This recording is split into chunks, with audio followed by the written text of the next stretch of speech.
Section 1 में आप लोगों के कितने क्वेश्चन थे? सेक्शन 1 मैक्सिमम मार्क्स 24 का था। This section contains 8 question. इस सेक्शन में टोटल 8 क्वेश्चन थे आप लोगों के लिए। The answer to each question is numerical value, मतलब इंटीजर टाइप आंसर थे, इंटीजर टाइप क्वेश्चन थे, ठीक है। For each question enter the correct numerical value, इसमें आपको न्यूमेरिकल वैल्यू देनी थी और जो इसमें फुल मार्क्स था वो +3 था और नेगेटिव मार्किंग बच्चों यहाँ पे नहीं थी, ठीक है। तो यहाँ पे हम स्टार्ट करते हैं बच्चों अपना फर्स्ट क्वेश्चन। फर्स्ट क्वेश्चन का जो कंसेप्ट है वो बॉम्ब कैलोरीमेट्री से है, ठीक है। तो बॉम्ब कैलोरीमेट्री की यदि हम बात करते हैं, थर्मोकेमिस्ट्री उष्मा रसायन से वाला क्वेश्चन आया था बच्चों। 298 केल्विन 298 केल्विन तथा एक वायुमंडलीय दाब पर 1 एटमॉस्फेरिक दाब पर HGOS में O2 के आधिक्य के साथ एक नियत आयतन पर, यहाँ पे नियत आएगा बच्चों, नियत आयतन पर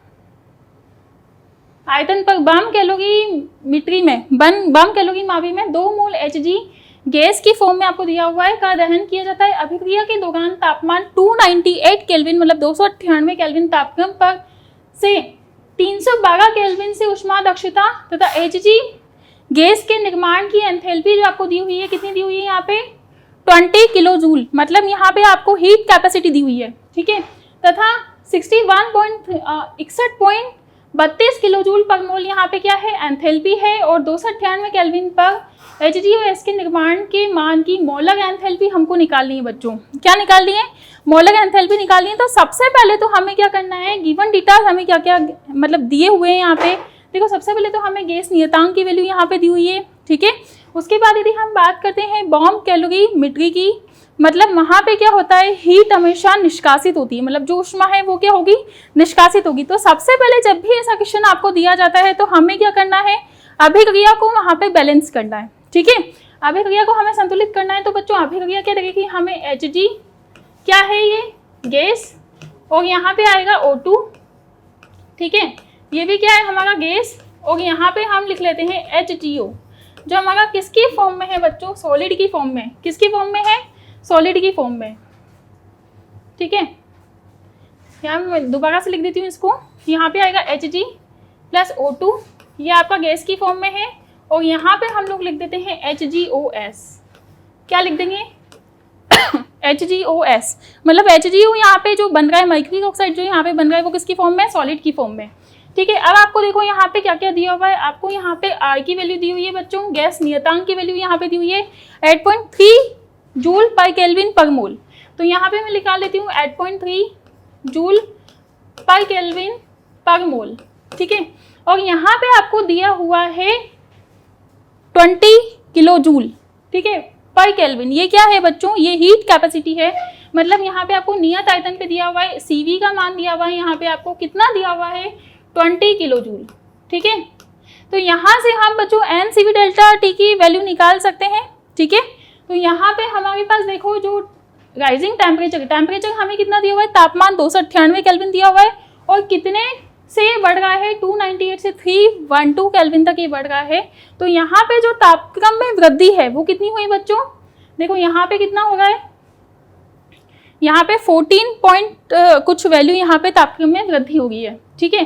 तो सबसे पहले तो हमें क्या करना है, अभिक्रिया को बैलेंस करना है, अभिक्रिया को संतुलित करना है। उसके बाद हमें यहाँ पे जो हीट कैपेसिटी दी हुई है उसकी हमें यहाँ पे वैल्यू फाइंड आउट करनी है, ठीक है। तो यहाँ पे हमें CV की वैल्यू दी हुई है, तापक्रम आपको दिया हुआ है, ताप में वृद्धि कितनी हुई 312 केल्विन देखा था तो आपको 14.8 देखा है। निष्कासित उष्मा हमें निकालनी है। बॉम्ब कैलोरीमेट्री जब भी आएगा तो हमें क्या निकालना पड़ेगा, निष्कासित करता है उष्मा, तो हमें यहाँ पे निकालना होता है N = CV डेल्टा T, ये आएगा बच्चों CV डेल्टा T, ठीक है। अब हमें यहाँ पे CV की वैल्यू दी हुई है, डेल्टा T की वैल्यू दी हुई है, ठीक है।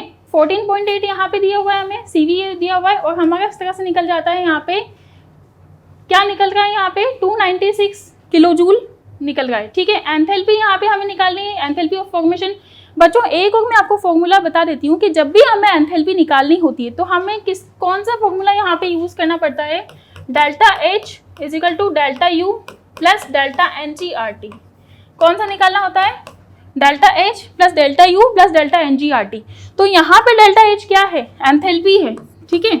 यहाँ पे डेल्टा H क्या है, एंथैल्पी है, ठीक है। और यहाँ पे डेल्टा U क्या है, इंटरनल एनर्जी है। क्या है, इंटरनल एनर्जी मतलब आंतरिक ऊर्जा, ठीक है। यहाँ पे मैं लिख देती हूँ आंतरिक ऊर्जा, प्लस आपको क्या दिखा है यहाँ पे डेल्टा NgRT, ठीक है। आंतरिक ऊर्जा को आप किससे रिप्रेजेंट करोगे? डेल्टा U से।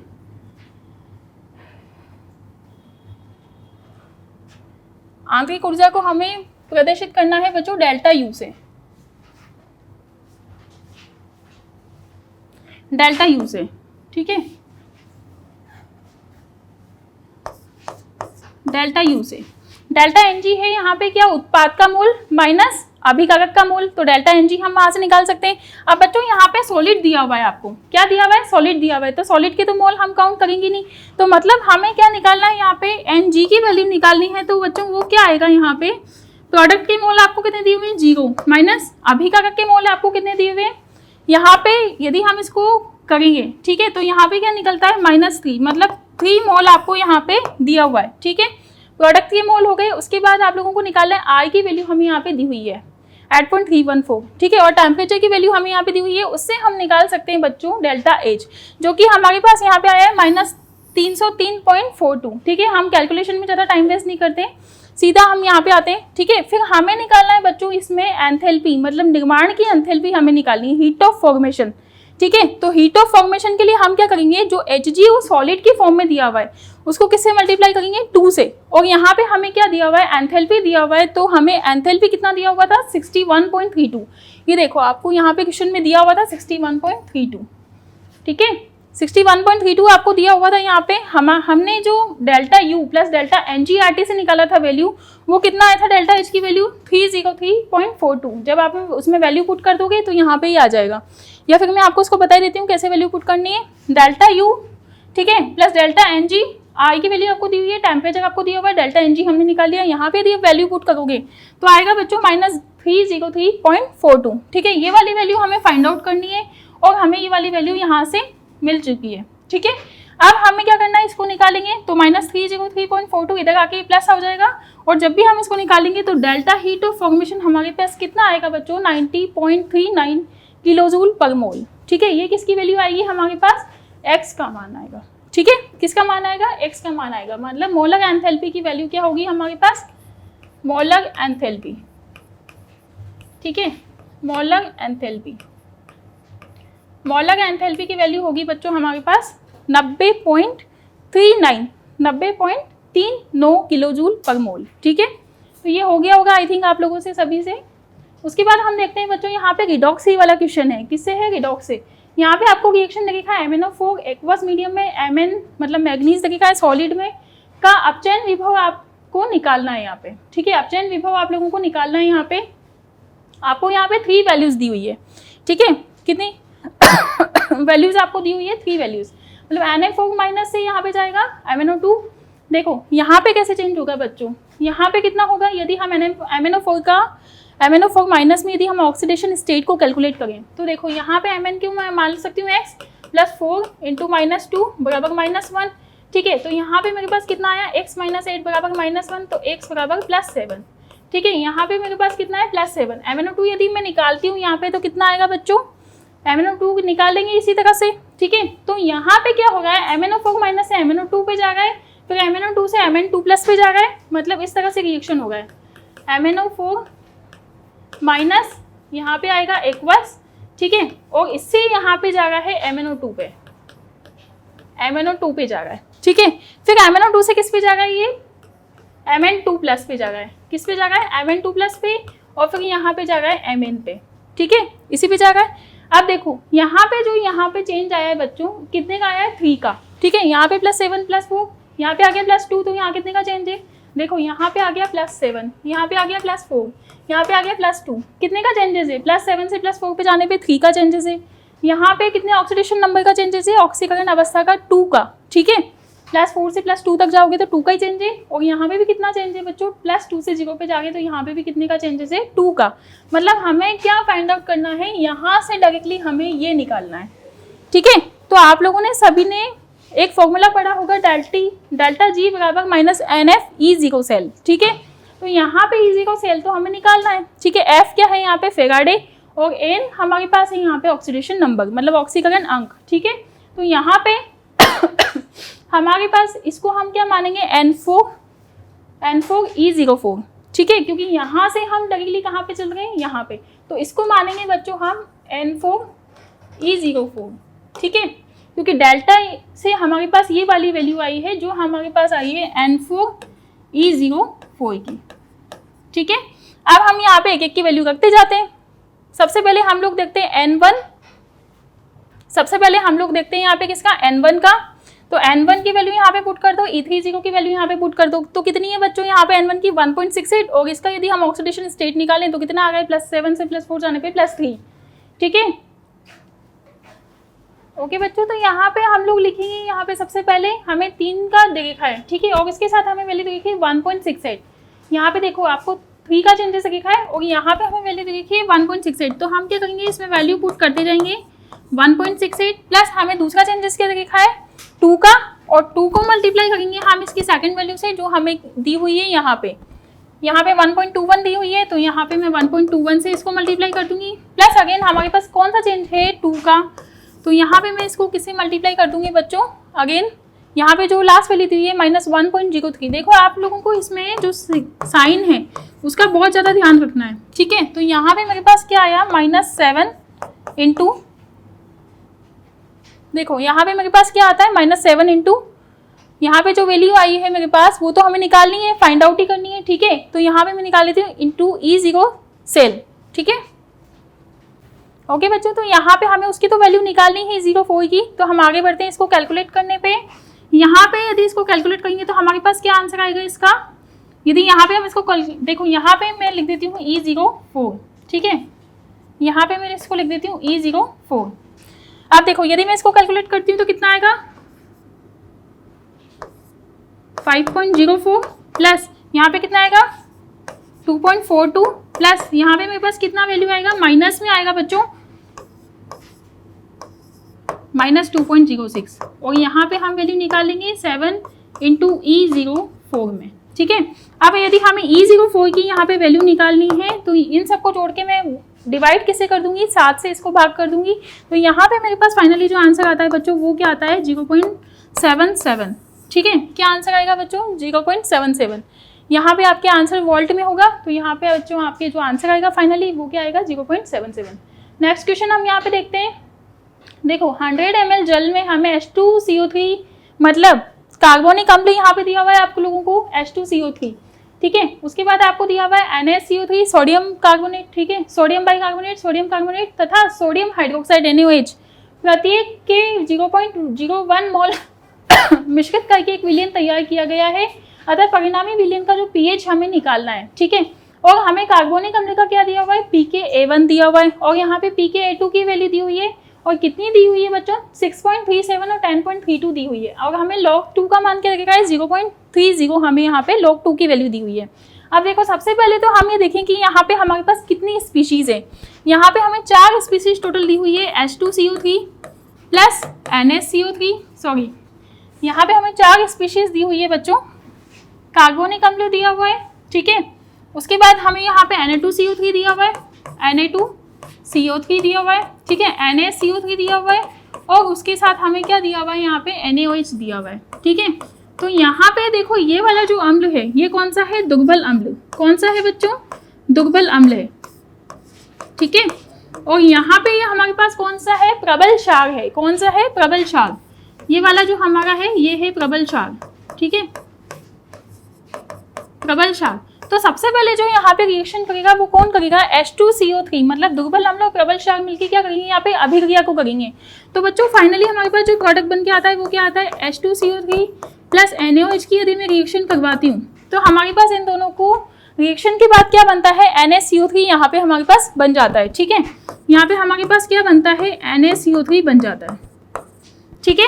अब यहाँ पे मैं क्या कर रही हूँ दोबारा से NaCO3 का जो है मेरे पास उसका जो रिएक्शन है उन दोनों का रिएक्शन हो ही नहीं सकता NaCO3 Na2CO3 का, क्योंकि दोनों क्या है सॉल्ट है। तो यहाँ पे मतलब दोनों क्या है लवण है, तो यहाँ पे क्या बन रहा है बच्चों, यहाँ पे बफर सॉल्यूशन आप लोगों का बन रहा है, ठीक है। यहाँ पे अपना क्या बन रहा है बफर सॉल्यूशन, जैसे कि मान लो कि मैंने यहाँ पे H2CO3 लिया, NaOH की रिएक्शन करवाई, NaCO3 करवाया, ठीक है। तो मेरे पास यहाँ पे कितना था 0.01 मोल था, 0.01 मोल की रिएक्शन मैंने 0.01 NaOH के साथ करवाई, तो मेरे पास आ गया बच्चों NaCO3 का 0.01 मोल। ठीक है, अब मैंने क्या किया, NaCO3 0.01 मोल लिया और 0.01 मोल ही मैंने NO2CO3 लिया। मतलब मैं आपसे कहना चाह रही हूँ कि यहाँ पे मैंने 0.1 मोल की रिएक्शन 0.1 मोल NaOH के साथ करवाई, तो सोडियम बाइकार्बोनेट में मेरे पास यहाँ पे क्या आता है, 0.1 मोल यहाँ पे आता है। ठीक है, आ गया। उसके बाद मैंने यहाँ पे क्या किया, NaCO3 प्लस Na2CO3। ठीक है, ये दोनों आपस में क्या बना रहे हैं, यहाँ पे ये दोनों बनाते हैं बफर विलियन। क्या बनाते हैं, बफर विलियन। तो यहाँ पे भी मैंने क्या लिया, 0.1 लिया, यहाँ पे भी 0.1 लिया। बच्चों ये इसका NaCO3 का और इसका NaCO3 मिलकर टोटल कितना हो गया, 0.2 हो गया। कितना हो गया, 0.2 हो गया। ठीक है, तो यहाँ पे मेरे पास टोटल कितना आ गया, 0.02 आ गया। सॉरी मैम 0.01 की बात करें। ठीक है, यदि यहाँ पे 0.01 में लेती यहाँ पे तो भी यहाँ पे 0.01 आता और यहाँ पे भी कितना आता है, 0.01। और यहाँ पे भी मैं कितना ले लेती हूँ, 0.01 और यहाँ पे भी मैं ले लेती हूँ बच्चों 0.01। ठीक है, तो यदि मैं दोनों की वैल्यू को यहाँ पे ऐड करती हूँ NaCO3 तो टोटल मेरे पास कितना हो जाता है, यहाँ पे 0.02 हो जाता है। ठीक है, यहाँ पे आ जाएगा 0.02 मोल और यहाँ पे भी कितना आ जाएगा, 0.01 मोल। ठीक है, तो यहाँ पे मेरे पास क्या बन जाता है बच्चों, बफर विलियन बन जाता है। क्या बन जाता है, ये बफर विलियन। ठीक है, अब कार्बोनिक जो अम्ल है हमारे पास बचता है SCO3 माइनस की फॉर्म में, और वो किसमें डिसोसिएट होता है, मतलब किसमें वियोजित होता है, H प्लस CO3 2 माइनस की फॉर्म में। ठीक है, उसमें वियोजित होगा। अब हमें इसमें क्या कैलकुलेट करना था बच्चों, pH हमें निकालना था। विलियन का क्या निकालना है, pH हमें निकालना है। परिणामी विलियन का हमें pH यहाँ पे निकालना है। तो यहाँ पे pH बराबर क्या होगा, pKa2 प्लस लोग सॉल्ट एसिड। ठीक है, अच्छा अब हमने यहाँ पे pKa2 क्यों लिया, देखो H2CO3 एक बार डिसोसिएट होता है pKa1 में। ठीक है, वो बफर सॉल्यूशन में NaOH के साथ रिएक्शन करके बना देता है NaCO3। अब बचा हमारे पास क्या, SCO3 बचता है। ठीक है, तो SCO3 दोबारा से डिसोसिएट हो जाता है H प्लस CO3 2 माइनस में, इसलिए हम यहाँ पे वैल्यू कौन सी ले गए इसमें, pKa2 की। और pKa2 की जो वैल्यू हमें यहाँ पे देखिए वो कितनी दे रखी है बच्चों, 10.32 दे रखी है। कितनी दे रखी है, 10.32 दे रखी है। तो यहाँ पे हम 10.32 लिख देंगे प्लस लोग यहाँ पे किसका लेंगे हम, सॉल्ट का, और यहाँ पे लेंगे बच्चों एसिड का। ठीक है, अब 10.32 का हम यदि लोग निकालेंगे तो इसको हम माइनस 0.30 भी तो लिख सकते हैं, सॉरी 0.30 भी तो हम इसको लिख सकते हैं। तो यदि हम इसको कैलकुलेट कर सकते हैं, करेंगे तो यहाँ पे हमारे पास जो परिणामी विलियन का pH है वो कितना आएगा, 10.02 आएगा। कितना आएगा बच्चों, 10.02 आएगा। ठीक है, तो ऐसे कर लोगे आप, ये वाला क्वेश्चन आपने कर लिया होगा आई थिंक, बहुत सारे बच्चों का, लेकिन ये गलत भी हो सकता था क्वेश्चन। ठीक है, उसके बाद हम यहाँ पे बात करते हैं 3.7 ग्राम कॉपर नाइट्रेट का एक जलीय विलियन Ki के आधिक्य के साथ क्रिया करने पर एक अवक्षेप के निर्माण के साथ परिणाम स्वरूप एक भूरा विलियन देता है। ठीक है, इस भूरे विलियन में H2S गुजारने पर दूसरा अवक्षेप X देता है। X की ग्राम में मात्रा है। देखो बच्चों हमें यहाँ पे क्या दिया हुआ है, CuNO3 का होल 2S दिया हुआ है। क्या दिया हुआ है यहाँ पे, CuNO3 का होल 2S दिया हुआ है। ठीक है, कॉपर नाइट्रेट दिया हुआ है और इसकी ग्राम में मात्रा हमें कितनी दी हुई है, मतलब जो इसका आणविक भाग है, ठीक है, जो इसका आणविक भाग है वो हमें कितना दिया हुआ है, 3.74 ग्राम। 3.74 ग्राम इसका दिया हुआ है। ये किससे रिएक्शन करता है, यहाँ पे Ki से रिएक्शन करता है। किससे रिएक्शन करेगा, Ki से आधिक्य में रिएक्शन करता है।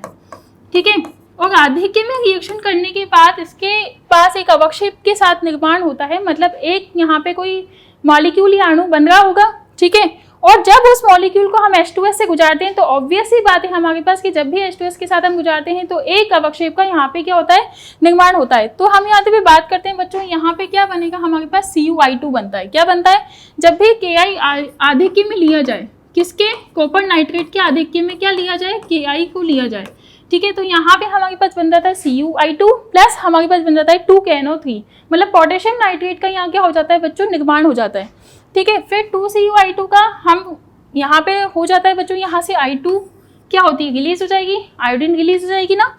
उसके बाद हम यहाँ पे किसकी रिएक्शन करवाते हैं, Ki की रिएक्शन I2 से करवाते हैं। तो यहाँ पे क्या बन रहा है, हमारे पास Ki3 बन रहा है। और जब Ki3 की रिएक्शन मतलब पूरी यहाँ से यहाँ तक हम रिएक्शन करवाएंगे तो यहाँ पे हमारे पास I2 आयोडीन का क्या होगा, लिबरेशन, मतलब I2 यहाँ पे मुक्त होगी।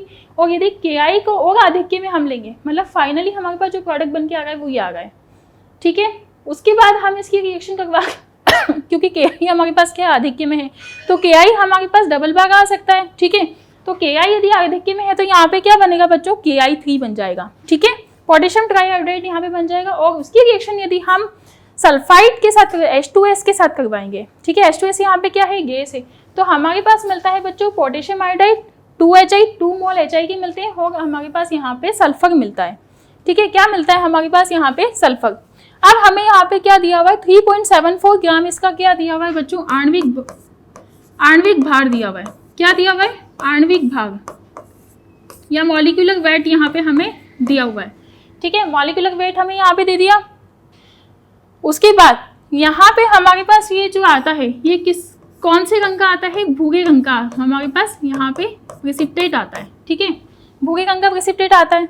और हमारे पास यहाँ पे हमें क्या निकालना है, सल्फर का हमें निकालना है बच्चों, सल्फर का हमें निकालना है x की ग्राम में मात्रा की। सल्फर का निर्माण कितने ग्राम होता है। ठीक है, तो यहाँ पे हम क्या निकालेंगे, इसका आणविक भार निकालेंगे। मॉलिक्यूलर वेट हमें यहाँ पे वेट दिया हुआ है, यहाँ पे हमें गिवन वेट दिया हुआ है। ठीक है, हम यहाँ पे क्या निकाल रहे हैं, इसका मॉलिक्यूलर वेट निकाल रहे हैं।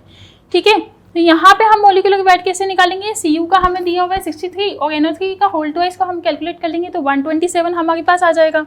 तो ये यहाँ पे क्या है बच्चों, ये यहाँ पे है गिवन वेट।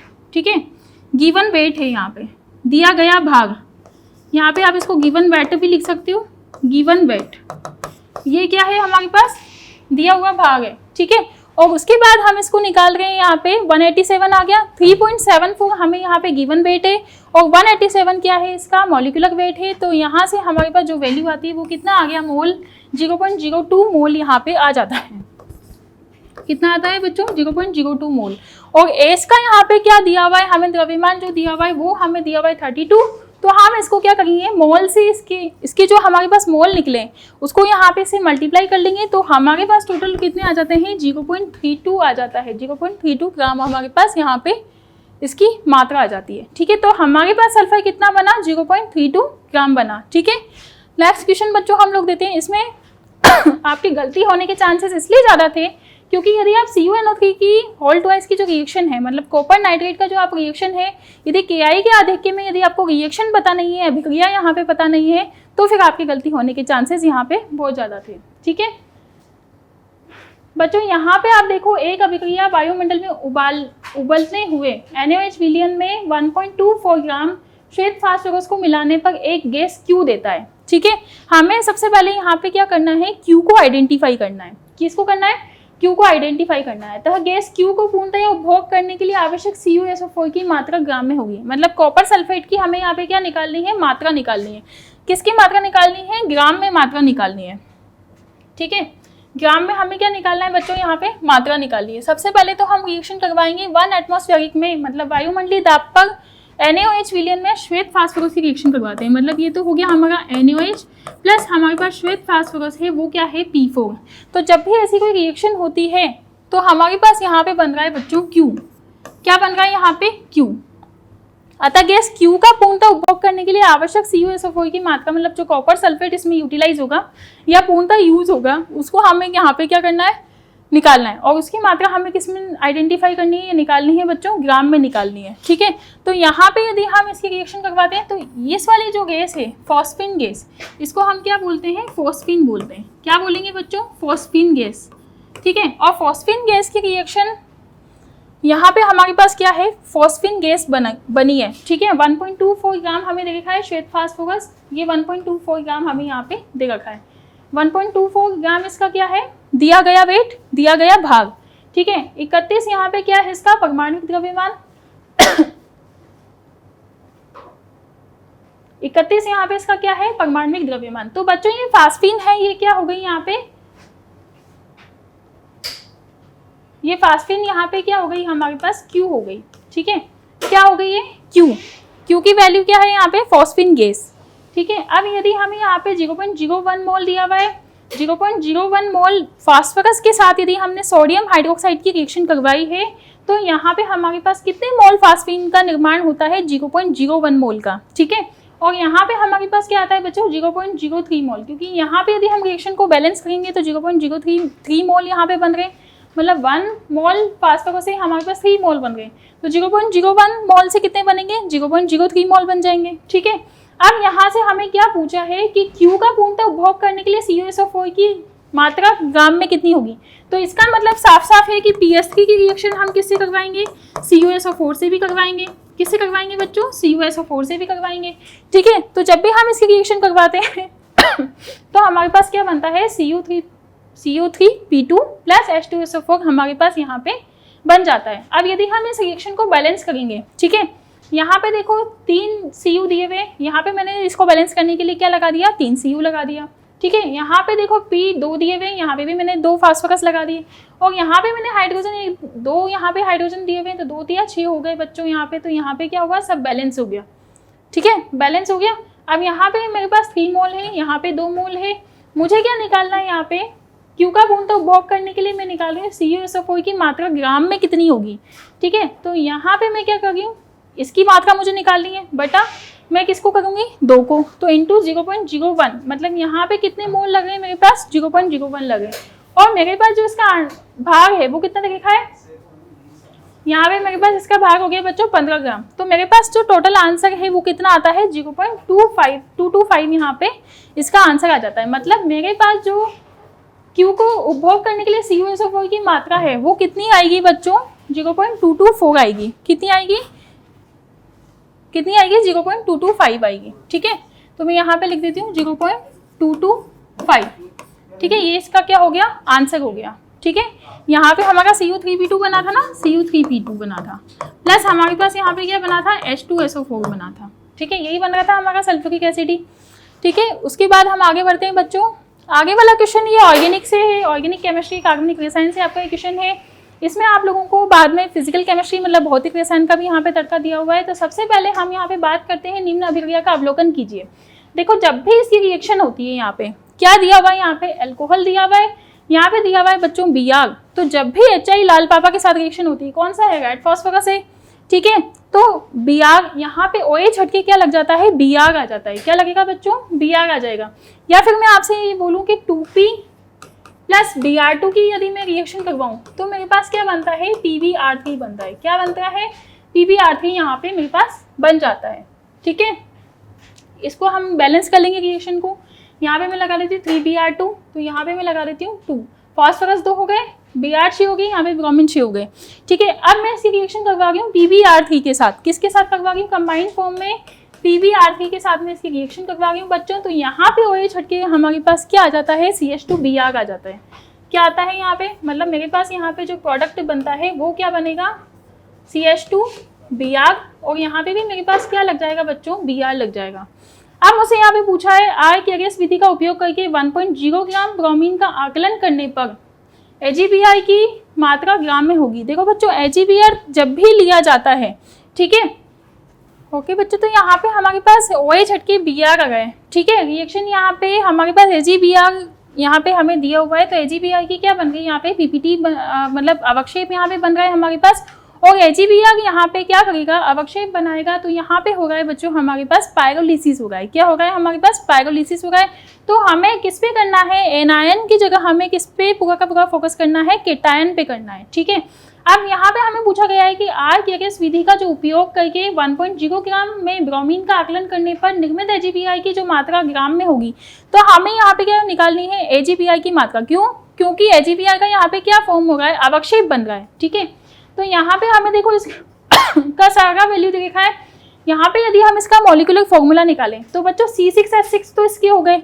ठीक है, बेंजीन हमारे पास बना है। यहाँ पे सबसे पहले हम इसके यदि आणविक सूत्र निकालें, ठीक है, तो यहाँ पे हमें देखा है C6H6, यहाँ पे हमारे पास देखा है CH2, ठीक है, CH2, और 2 हमारे पास यहाँ पे देखे बच्चों Br, तो हम यहाँ पे लिख देंगे Br2। 2 हमारे पास क्या देखे Br2।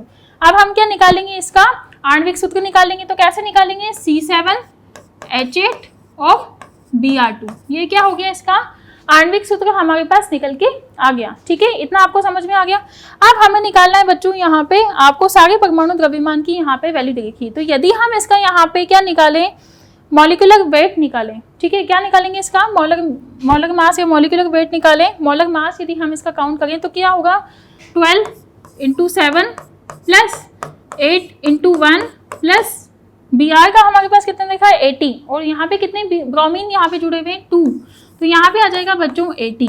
ठीक है, क्या आ जाएगा 2 × 80, और यदि इसका हम मॉलिक्यूलर वेट निकालेंगे तो बच्चों कितना निकलेगा इसका 250 निकल जाएगा। कितना निकलेगा 250 यहाँ पे हमारे पास निकल जाता है। हमारे पास ये आया था C7Br2S6, ठीक है, H8 आया था यहाँ पे, क्योंकि यहाँ पे भी CH2 के 2 हाइड्रोजन क्या होंगे काउंट होंगे। ठीक है, लेकिन यहाँ पे बच्चों आप एक गलती कर सकते हो। कैसे? यहाँ पे हमने जो 8 निकाला है, यहाँ पे आप एक गलती कर सकते हो। वो गलती यहाँ पे क्या हो सकती है आप लोगों से कि यहाँ पे आप C6H6 यहाँ पे पूरे 2 हाइड्रोजन जोड़ लोगे, जबकि यहाँ पे जो हाइड्रोजन है एक कहाँ पे कंज्यूम हो रहा है, इस वाले उस पे। ठीक है, तो ये यहाँ पे जो यदि हम यहाँ पे सब्स्टिट्यूट जोड़ेंगे तो इसका हमारे पास फॉर्मूला क्या आएगा C6H4 आएगा। कितना आएगा C6H4 आएगा। तो यहाँ पे हमारे पास जो हाइड्रोजन है वो टोटल कितने हो जाएंगे C6 हो जाएंगे, C7H6 हो जाएंगे। तो यहाँ पे हाइड्रोजन की वैल्यू कितनी आएगी बच्चों 6 × 1 आ जाएगा। ठीक है, तो यहाँ पे यदि नंबर ऑफ मॉलिक्यूल की हम बात करें तो 1/250 हो जाएगा। आणविक भाग यहाँ पे कितना हो जाएगा 250। अब हमें AgBr के मोल देखने की AgBr कितना निकल रहा है बच्चों। यहाँ पे 2 ब्रोमीन है, ठीक है, AgBr हमारा पूरा निकल जाएगा। तो कितने मोल यहाँ पे AgBr हमारा निकल रहा है 2 मोल AgBr हमारा यहाँ पे निकल रहा है। ठीक है, AgBr के हमें मोल काउंट करने हैं, तो यहाँ पे मैं क्या लिख दूंगी 2। ठीक है, क्योंकि ब्रोमीन हमारे पास कितना है 2 है, ब्रोमीन कितना है यहाँ पे 2 है ना, Br2 हमें देखा है। और उसके बाद हमारा जो मॉलिक्यूलर वेट है वो कितना निकला, मोलर मास कितना निकला 250। ठीक है, अब द्रव्यमान हमें निकालना है AgBr का 188 हमें दिया हुआ है यहाँ पे। देखो क्वेश्चन में, देखो यहाँ पे 188 से इसको क्या करेंगे हम लोग मल्टीप्लाई कर लेंगे। तो यहाँ पे हमारे पास दिया हुआ है 1.50 ग्राम इसका क्या निकल जाएगा AgBr के मोल हमारे पास ग्राम में निकल जाएंगे। ठीक है, आगे आपको समझ में AgBr के कितने निकलेंगे बच्चों हमारे पास 1.50 ग्राम हमारे पास क्या निकल जाएंगे AgBr के मोल निकल जाएंगे। देन उसके बाद हम लोग देखते हैं निम्नलिखित अभिक्रिया अनुक्रम में निर्मित क्यू में हाइड्रोजन का भाग प्रतिशतता होगी। हमें यहाँ पे क्या निकालना है हाइड्रोजन का भाग प्रतिशतता निकालनी है। अब बच्चों यहाँ पे 2 स्टेप में आपको रिएक्शन दिया हुआ है, मतलब सबसे पहले क्लोरोबेंजीन की हम रिएक्शन किस में करवा रहे हैं सोडियम हाइड्रोक्साइड 623 केल्विन और 300 एटमॉस्फेयर पे यदि हम इसकी रिएक्शन करवाते हैं तो हमारे पास यहाँ पे क्या फॉर्म होगा है बच्चों, यहाँ पे हमारे पास फॉर्म होता है फिनोल। क्या फॉर्म होगा फिनोल। ठीक है, और यदि इसकी रिएक्शन हम कंसंट्रेटेड H2SO4 कंसंट्रेटेड HNO3 के साथ करवाते हैं तो हमारे पास क्या बनता है ट्राई सब्स्टिट्यूटेड प्रोडक्ट बनता है। ठीक है, क्या बनेगा ट्राई सब्स्टिट्यूटेड प्रोडक्ट बनेगा।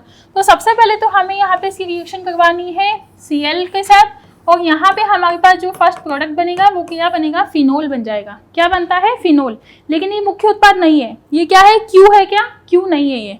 ठीक है, अब हम इसकी रिएक्शन करवा रहे हैं बच्चों कंसंट्रेटेड HNO3 कंसंट्रेटेड H2SO4 के साथ, मतलब सांद्र HNO3 सांद्र H2SO4 के साथ में इसकी रिएक्शन करवा रही हूँ। तो यहाँ पे हमारे पास क्या बन रहा है त्रिशाखित यहाँ पे फिनोल का निर्माण हो गया है। मतलब यहाँ पे मेरे पास बन रहा है बच्चों 2,4,6। ठीक है, नाइट्रेशन तो यहाँ पे होगा है, नाइट्रेशन तो होगा है, लेकिन हमारे पास यहाँ पे क्या बन के आ रहा है फाइनली 2,4,6 ट्राइनाइट्रोफिनोल। क्या बन रहा है यहाँ पे 2,4,6 ट्राइनाइट्रोफिनोल। मान लो कि यदि मान लो मैं यहाँ पे तनु ले लेती, तनु H2SO4 या तनु HNO3 में यहाँ पे ले लेती हूँ, उस केस में मेरे पास क्या बनता, मान लो मैं डाइल्यूशन के साथ ले लेती हूँ, डाइल्यूट HNO3 डाइल्यूट H2SO4 मैं यहाँ पे ले लेती हूँ। ठीक है, डाइल्यूट HNO3 H2SO4 मैं यहाँ पे ले लेती हूँ। तो बच्चों यहाँ पे मेरे पास ऑर्थो पेरा प्रोडक्ट बनते हैं और उसमें मेजर कौन सा बनेगा मेरे पास पेरा वाला बनेगा। ठीक है, मुख्य उत्पाद मेरे पास क्या बनता है पेरा वाला बनता है। तो यहाँ पे हमारे पास क्या है लेकिन कंसंट्रेटेड है। ठीक है, यहाँ पे मेरे पास ऑर्थो पेरा बनते हैं। ठीक है, लेकिन यहाँ पे मेरे पास क्या बना है बच्चों पिक्रिक अम्ल बना है। क्या बना है पिक्रिक अम्ल। ठीक है, अब इसका यदि हम मॉलिक्यूलर फॉर्मूला निकालें, यहाँ पे भी आपको क्या दिया हुआ है हाइड्रोजन का प्रतिशत आपको निकालनी है, तो उसके लिए हमें क्या निकालना पड़ेगा इसका आणविक भाग। देखो यहाँ पे हमारे पास C6H6 देखा है, बेंजीन देखा है। ठीक है, बेंजीन का 4 सब्स्टिट्यूट हमने देखे हैं, तो फिनोल एक NO2, मतलब 3 तरह से हमारे पास 2,4,6 पोजीशन पे जुड़ा हुआ है बच्चों NO2। ठीक है, तो हमारे पास फाइनली यहाँ पे जो मॉलिक्यूलर वेट है वो कितना बन के आता है। देखो यदि मैं इसको निकालूं, यहाँ पे बेंजीन आ गया, यहाँ पे NO2 आ गया। ठीक है, इस पोजीशन पे भी हमारे पास NO2 आ गया और इस पोजीशन पे भी हमारे पास क्या आ गया बच्चों, NO2 आ गया। ठीक है, तो हमारे पास यहाँ पे क्या निकल के आता है, C6। हाइड्रोजन कितने रह जाएंगे इसमें 3, क्योंकि इस वाली पोजीशन पे हमारे पास क्या बचेंगे, केवल हाइड्रोजन बचेंगे। ठीक है, तो यहाँ पे मेरे पास कितना हो जाता है H3, एक ये वाला हाइड्रोजन काउंट करेंगे, एक ये वाला हाइड्रोजन काउंट करेंगे। ठीक है, यहाँ पे C6 आ जाएगा। H हमारे पास कितने हैं 3, तो यहाँ पे मैं 3 लिख दूंगी। नाइट्रो ग्रुप के नाइट्रोजन कितने हैं बच्चों, 3 नाइट्रोजन यहाँ पे मेरे पास प्रेजेंट है। ठीक है, तो मैं यहाँ 3 नाइट्रोजन लिख दूंगी, 2 2 4 2 6, मतलब 3 NO2 के 6 ऑक्सीजन हमारे पास यहाँ पे अवेलेबल है और एक हमारे पास हो गया फिनोल का। तो यहाँ पे बच्चों मेरे पास कितने हो गए, टोटल O7 हो गए। ठीक है, तो ये मेरे पास क्या निकल के आता है, इसका आणविक सूत्र निकल के आता है। अब मुझे इसमें क्या निकालनी है, हाइड्रोजन की प्रतिशतता। अब देखो बच्चों यहाँ पे मेरे पास हाइड्रोजन कितने हैं, 3 हाइड्रोजन मेरे पास अवेलेबल है। ठीक है, और यहाँ पे हमें इसका यदि आणविक भाग यदि इसका कैलकुलेट करें, ठीक है, आणविक द्रव्यमान यदि हम इसका कैलकुलेट करें, परमाणु द्रव्यमान हमें दिया हुआ है, आणविक द्रव्यमान यदि हम इसका कैलकुलेट करें मतलब 12 × 6, ठीक है, प्लस 1 × 3, प्लस यहाँ पे नाइट्रोजन का कितना देखा है हमारे पास 14, और नाइट्रोजन कितने हैं 3, नाइट्रोजन हमारे पास कितने हैं 3 × 14 प्लस 16 × 7, यहाँ पे ऑक्सीजन का कितना दिया हुआ है 16, तो यहाँ पे हम लिख देंगे 16 × 7। तो टोटल इनको कैलकुलेट करने पे हमारे पास क्या वैल्यू निकल के आती है, 229 निकल के आता है बच्चों। और यहाँ पे यदि हम हाइड्रोजन का प्रतिशतता निकाल रहे हैं तो यहाँ पे हम लिखेंगे हाइड्रोजन की, ठीक है, हाइड्रोजन कितनी मात्रा में प्रेजेंट है, तो हाइड्रोजन कितने प्रेजेंट है वो, प्लस ओवरऑल इसका क्या होगा हमारे पास परमाणु द्रव्यमान इंटू 100, प्रतिशतता निकालने के लिए हम 100 ही करते हैं, तो यहाँ पे क्या आ जाएगा बच्चों 1.31। तो इसका आंसर हमारे पास यहाँ पे आ जाएगा 1.31। ठीक है, हाइड्रोजन की जो प्रतिशतता आ जाएगी हमारे पास 1.31% आ जाएगा। ठीक है, उसके बाद हम नेक्स्ट देखते हैं बच्चों, यदि निम्नलिखित अभिक्रिया अनुक्रम 15 मोल एसिटिलीन के साथ होता है तो निर्मित उत्पाद D की मात्रा ग्राम में होगी। मतलब यहाँ पे इसने इसकी वैल्यू हमसे पूछी है। ठीक है, जब भी मैं 3 मोल एसिटिलीन की वैल्यू, 3 मोल एसिटिलीन का मैं आयरन ट्यूब मतलब रक्त तप्त नलिका में Fe आयरन और कॉपर की प्रेजेंस में इसकी रिएक्शन करवा रही हूँ। ठीक है, आयरन और कॉपर के साथ यहाँ पे कितने ले रही हूँ मैं 3 मोल एसिटिलीन ले रही हूँ। ठीक है, तो यहाँ पे मेरे पास क्या फॉर्म होता है बच्चों, बेंजीन। क्या बनता है यहाँ पे, benzene, that is the most famous reaction is called polymerisation. क्या कहते हैं बच्चों इसको, पॉलीमेरिजेशन। क्या बोलेंगे इसको, पॉलीमेरिजेशन या बहुलकीकरण इसको बोलते हैं। अब बेंजीन की रिएक्शन में किससे करवा रही हूँ, इथाइल क्लोराइड से। यहाँ पे मेरे पास क्या है CH2 CH3 Cl। ठीक है, इथेनॉल इथाइल क्लोराइड मेरे पास हो गया, और इथाइल क्लोराइड की मैं रिएक्शन करवा रही हूँ LCl3 की प्रेजेंस में। मतलब यहाँ पे रिएक्शन कौन सी हो गई, फ्रीडल क्राफ्ट अल्काइलेशन। कौन सी हो गई बच्चों, फ्रीडल क्राफ्ट अल्काइलेशन। ठीक है, फ्रीडल क्राफ्ट अल्काइलेशन की जैसे ही मैं रिएक्शन यहाँ पे करवा रही हूँ तो हमारे पास क्या बन रहा है यहाँ पे, फ्रीडल क्राफ्ट अल्काइलेशन से बच्चों क्या बनेगा बताओ, बेंजीन रिंग पे हमारे पास आ जाता है CH2 CH3 CH जुड़ जाएगा यहाँ पे। ठीक है, अल्काइल ग्रुप जुड़ जाएगा। ओके बच्चों, तो यहाँ पे हमारे पास बेंजीन बना है, और बेंजीन का यदि हम फ्रीडल क्राफ्ट अल्काइलेशन करेंगे तो यहाँ पे हमारे पास बन जाता है CH, यहाँ पे बन जाएगा CH3, और यहाँ पे भी हमारे पास आ जाता है क्या, CH3 आ जाएगा। ठीक है, और यहाँ पे हमारे पास बन गया बच्चों आइसोप्रोपाइल बेंजीन। और आइसोप्रोपाइल बेंजीन का रिएक्शन जब हम करवाते हैं O2H3O+ की प्रेजेंस में तो हमारे पास सीधा सीधा ये क्या है, बेयर-विलीजर ऑक्सीकरण। कौन सा है, बेयर-विलीजर ऑक्सीकरण, बेयर-विलीजर ऑक्सीकरण। ठीक है, बेयर-विलीजर ऑक्सीकरण। तो यहाँ पे हमारे पास क्या फॉर्म होता है बच्चों, फिनोल का फॉर्मेशन यहाँ पे हमारे पास हो जाता है। किसका फॉर्मेशन होता है, फिनोल का।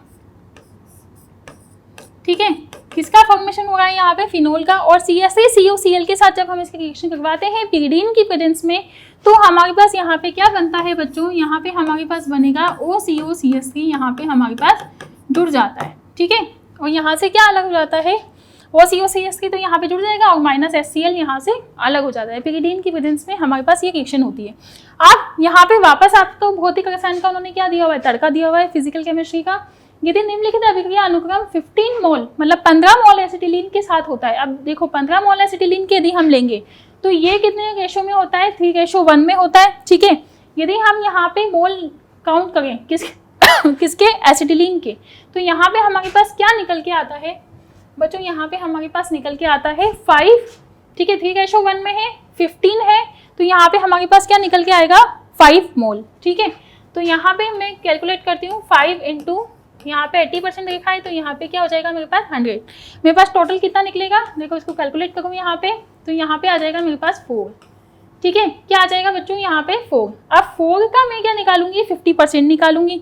तो 4 का 50% निकालने पे मेरे पास आ जाता है बच्चों यहाँ पे 2। कितना आ जाता है 2। अब 2 का मैं 50% निकालूंगी तो यहाँ पे मेरे पास क्या आ जाएगा 1। और यदि 1 का मैं 100% लेती हूँ तो यहाँ पे 1 का 100% तो 1 ही हो जाता है। ठीक है, तो यहाँ पे मेरे पास जो आंसर निकल के आता है बच्चों फाइनली वो क्या आता है 1 मोल। ओके बच्चों, तो यहाँ पे मेरे पास क्या आंसर निकल के आता है 1 मोल। ठीक है, आप समझ गए। 80% मैंने यहाँ पे निकाला किसका, 5 मोल एसिटिलीन का।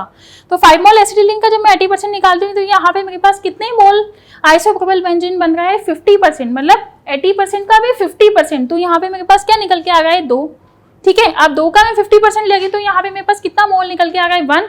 और 1 का तो मैं 100% लेगी तो 1 का तो 100% 1 ही रहेगा। अब हमें यहाँ पे क्या निकालना है, उत्पाद डी की मात्रा ग्राम में निकालनी है।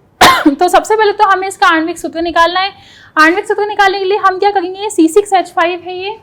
ठीक है, जैसे मान लो कि यहाँ पे मेरे पास क्या देखा है, ये देखा है। ठीक है, यहाँ पे मेरे पास देखा है OCOCH3 देखा है। ठीक है, यहाँ पे मेरे पास क्या देखा है, टोटल फिनाइल ग्रुप देखा है। फिनाइल ग्रुप से मेरे पास जुड़ा हुआ है OCOCH3 यहाँ पे मेरे पास जुड़ा हुआ है। ठीक है, तो मैं क्या निकालूंगी बच्चों, इसका आणविक सूत्र।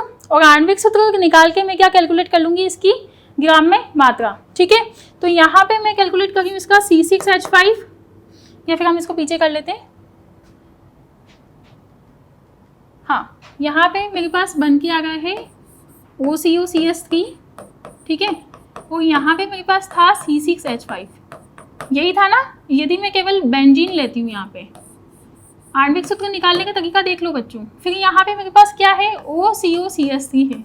क्या है, OCOCH3। तो टोटल C मेरे पास कितनी हो गई यहाँ पे 2, और C इसमें मैं ऐड कर दूंगी। इसको मैं ऐड करके यहाँ पे लिखूंगी तो यहाँ पे क्या आ जाएगा मेरे पास C8।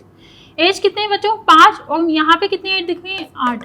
तो 8 मेरे पास हो गया हाइड्रोजन, और यहाँ पे हो गया मेरे पास O2। ठीक है, तो ये मेरे पास क्या निकल के आता है, आणविक सूत्र इसका निकल के आता है। अब मुझे निकालना है इसका ग्राम में मात्रा निकालनी है, ABCD की, डी की मात्रा मुझे निकालनी है। ठीक है, तो इसका मेरे पास टोटल आता है 132 ग्राम मेरे पास आणविक भाग आएगा यदि मैं इसको कैलकुलेट करती हूँ तो। ठीक है, ओके, तो मैं इसको कैलकुलेट करूंगी बच्चों। यहाँ पे मान लो कि मैंने इसको कैलकुलेट किया, 12 इसका मैं देखा है परमाणु द्रव्यमान कार्बन का, और 8 मेरे पास यहाँ से इसकी क्या देखे नंबर ऑफ कार्बन, तो मैं इसको 8 से मल्टीप्लाई कर लूंगी। प्लस यहाँ पे मैं क्या करूँगी, 8 मेरे पास हाइड्रोजन देखा है, उसका मेरे पास परमाणविक द्रव्यमान होता है, वो कितना होता है 1। ठीक है, प्लस मैं यहाँ पे 16 कैलकुलेट कर लूंगी किससे, ऑक्सीजन से। तो यहाँ पे मेरे पास जो वैल्यू निकल के आती है वो कितनी आती है 136। ठीक है, 136 यदि इसकी वैल्यू निकल के आती है तो मैं इसको क्या करूँगी 1 मोल से मल्टीप्लाई कर दूंगी, क्योंकि यहाँ पे मेरे पास क्या आ रहा है 1 मोल, और इसको मैं किससे मल्टीप्लाई कर दूंगी 136 से मैं इसको क्या करूँगी मल्टीप्लाई कर दूंगी। तो मेरे पास जो फाइनल आंसर है वो क्या आएगा 136 ग्राम।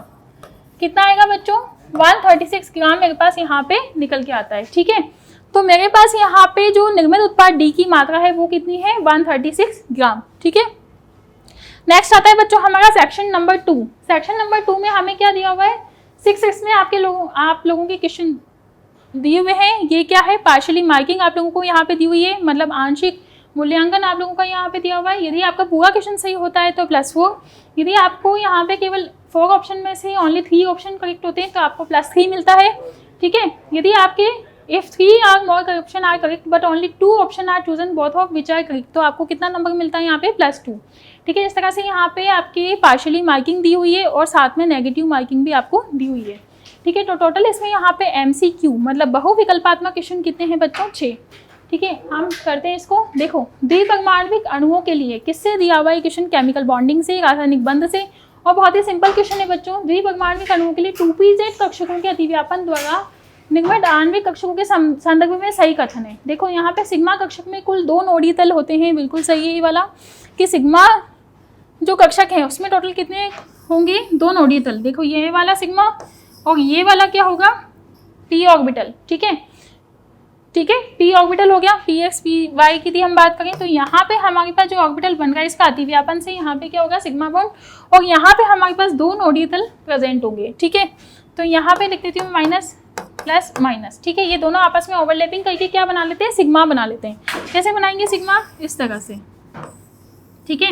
और यदि मैं इसके प्लान की बात करूं तो यहाँ पे क्या होगा, इसका 2 नोडीय तल यहाँ पे उपस्थित हो जाएंगे, तो ए ऑप्शन तो यहाँ पे करेक्ट है। ठीक है, ये ऑप्शन यहाँ पे करेक्ट है। दूसरा हमें देखा है सिग्मा स्टार कक्षक में आणविक कक्षक युक्त एक्सजेड प्लेन में तल में एक नोड होता है। बच्चों ये तो बिल्कुल ही गलत है। सिग्मा स्टार मतलब एंटी बॉन्डिंग मॉलिक्यूलर ऑर्बिटल की बात की हुई है।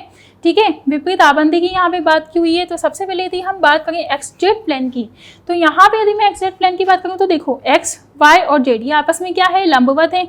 ठीक है, और यदि मैं एक्स जेड वाई की प्लेन की यहाँ पे बात करती हूँ तो एक्स यहाँ पे हो गया, वाई यहाँ पे हो गया और एक्स जेड यहाँ पे हो गया।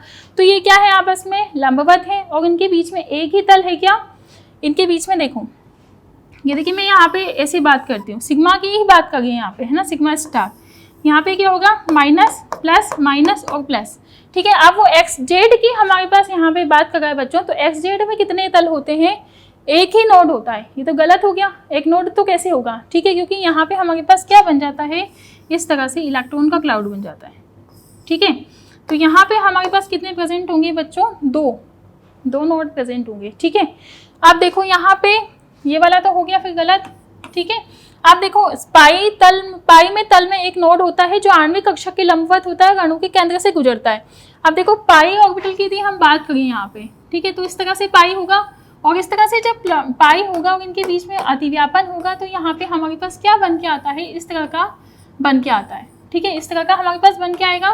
तो यहाँ पे हमसे क्या पूछ रहा है वो, कि पाई में तल में एक नोड होता है जो आणविक कक्षक के लंबवत होता है तथा अणु के केंद्र से गुजरता है। तो बच्चों ये तो बिल्कुल ही गलत है ना, क्योंकि पाई में एक नोड होता है, यहाँ पे एक नोड प्रेजेंट हो ही नहीं सकता। यहाँ पे कितने नोड होंगे, जो आणविक कक्षक के लंबवत होता है, आणविक कक्ष के लंबवत होता है और अणु के केंद्र से गुजरता है। ठीक है, तो ये भी क्या हो गया हमारा गलत।